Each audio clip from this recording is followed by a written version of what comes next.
Olá,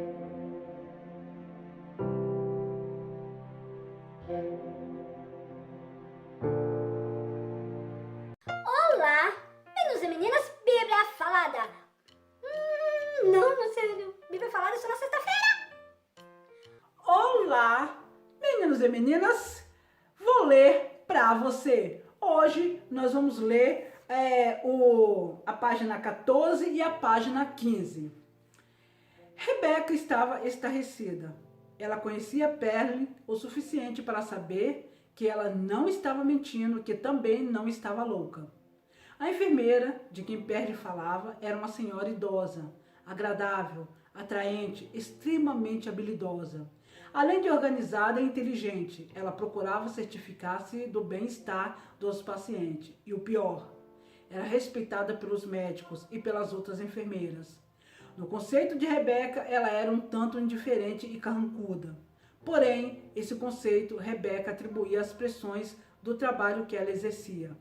De qualquer maneira, ela não podia achar defeito no trabalho da enfermeira. Não possuindo provas, era impossível conversar com quem quer que fosse, pois iria falar de que ela estava louca. Naquela época, ela pouco sabia sobre bruxas e quase nada sobre os inimigos de nossas almas. Então, só havia uma coisa a fazer e orar. Todos o tempo possível, ela passava de joelhos na capela em oração. Na realidade, a capela estava sempre vazia porque ninguém a usava. No final do dia, o Senhor confirmou em seu coração que Perle estava falando a verdade. Ordenou-lhe também que durante a noite assentasse à beira do seu leito, pois estava em estado tão grave que não poderia ser retirada do CTI. E Rebeca poderia fazê-lo porque não estava de plantão naquela noite. O que estava para acontecer naquela noite mudaria para sempre a vida de Rebeca. Quando assentou-se ao lado da cama de Perle, não esperando que realmente algo acontecesse, sentiu uma opressão demoníaca como nunca antes. Ela, a enfermeira, a encarregada do CTI, não entrou no quarto durante toda a madrugada. Rebeca sentia vir contra ela um incrível e invisível poder. Era como se uma mão gigantesca tentasse esmagá-la contra o chão e uma força invisível tentasse sugar toda a vida do seu corpo. É como se tivesse muitos olhos naquele quarto do hospital. Ela tentava entender a situação cientificamente, repetindo para si mesma que tudo era fruto de sua imaginação. Contudo, isso não ajudou. Sentia-se tão fraca que não conseguia nem mesmo permanecer assentada. Perle sentiu o mesmo. Assim, de mãos dadas e sem fazer barulho, elas oravam pedindo ao Senhor que as cobrisse com o precioso sangue de Jesus. Eles, pois, o venceram, Satã, por causa do sangue do Cordeiro, por causa do testemunho que deram. Apocalipse 12, 11. Foi uma noite de uma luta espiritual tremenda. Mesmo assim, Perle amanheceu segura e Rebeca retirou-se do CTI pela manhã. Outras revelações vieram logo após. Semanalmente, Rebeca lecionava um estudo bíblico para alguma das enfermeiras que ela mesma conduzia a Cristo. Uma delas, Jean, finalmente contou-lhe como se envolverá no satanismo antes de se converter. Ela disse que Ellen a treinará para que se tornasse uma médium. Estava para iniciar-se quando Rebeca entrou no hospital e começou a falar-lhe sobre Jesus. E como resultado, ela o convidou para ser o seu Senhor e Salvador, recusando-se a manter qualquer relacionamento com Ellen e as outras bruxas. Mas mesmo assim ficou com medo delas. De acordo com Jean, Ellen considerava ser seu ministério escalar-se para cuidar dos pacientes mais graves no CTI. Então, quando estava com eles, falava que não era necessário que lutasse para viver, porque poderiam facilmente reencarnar-se numa vida futura sem dores e sofrimento. Assim, com ou sem o consentimento deles, ela pousava as mãos sobre os mesmos e invocava as entidades superiores. Não é necessário lutar para viver, morra e vai ter uma reencarnação de vidas futuras, sem dor e sofrimento. Para vir e acompanhá-las até a outra vida. Isto naturalmente fazia com que o estado deles piorasse e chegasse ao óbito. Jean estava temerosa de contar a situação a outras pessoas porque ele ocupava uma posição de respeito dentro do hospital e diante disso ninguém acreditaria nela.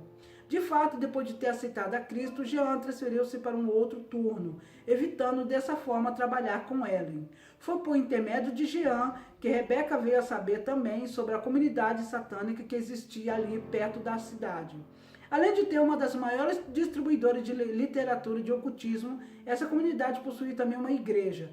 Toda a narrativa de Jean confirmava o que o pastor dissera a Rebeca, e por isso ela tinha medo de ter o mesmo destino dele. Na vizinhança não havia ninguém que levasse a sério a comunidade, sendo que isso era precisamente o que Satanás queria. Através de outras fontes, Rebeca soube de envolvimento de enfermeiras e médicos com o ocultismo e viu necessidade de aprender um pouco mais sobre a comunidade e sobre o satanismo. Novamente, depois de levar o problema ao Senhor, obteve dele a confirmação. Começou então a estudar a Bíblia fervorosamente para aprender mais sobre o inimigo de nossas almas e seus súditos. Descobriu que eles podiam habitar nas pessoas e elas, por meio dos poderes satânicos, podiam fazer qualquer coisa.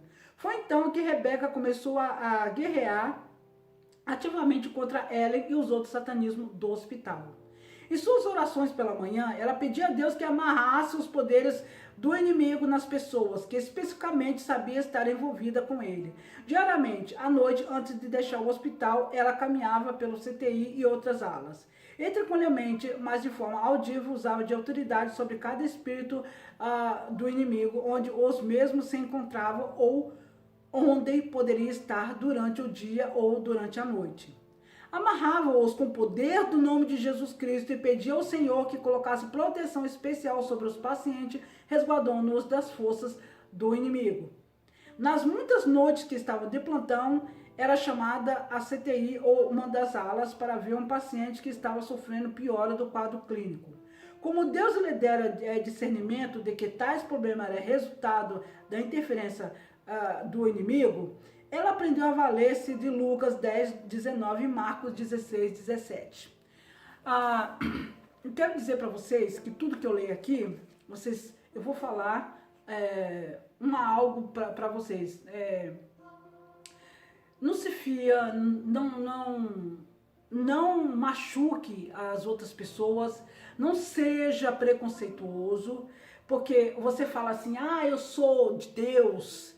Tem muita gente que mata falando o nome de Deus, mas não é Deus não, é o inimigo, porque Deus não está nisso não. Deus não está nisso, tá? Porque o Senhor Jesus veio para salvar, não para matar. Então, você não tem que fazer mal a pessoas que é diferente de você.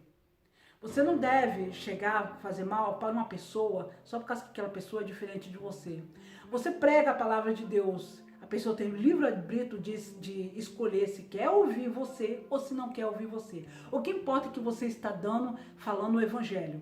Você fala a palavra de Deus, você fala verdadeiramente a palavra de Deus, tá? Porque hoje em dia tudo é processo, tudo é preconceito, não é preconceito.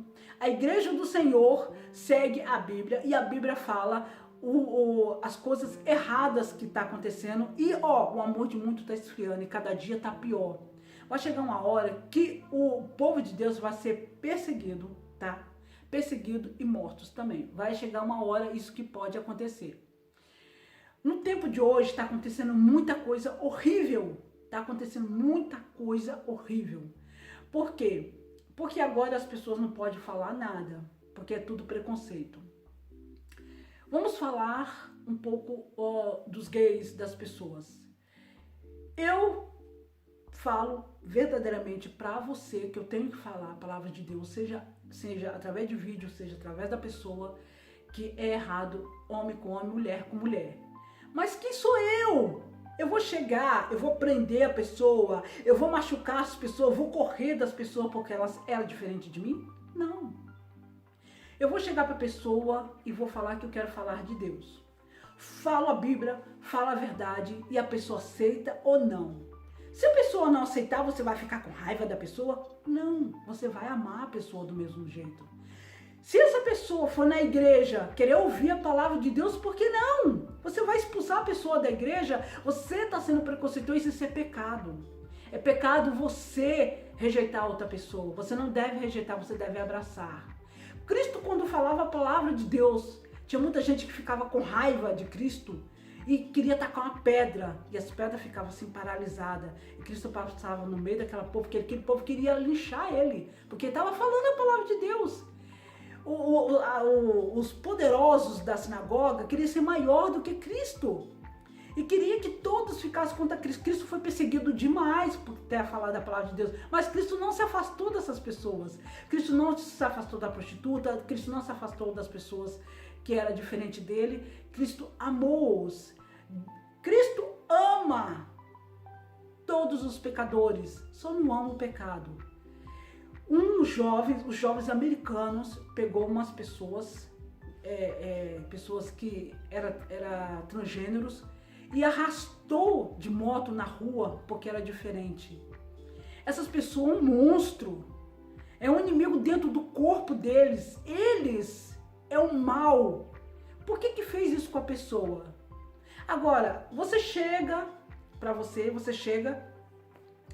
e uma pessoa que é diferente de você, né? Vamos falar de uma pessoa que é transgênero, que é transexual, que é gay, vamos falar assim.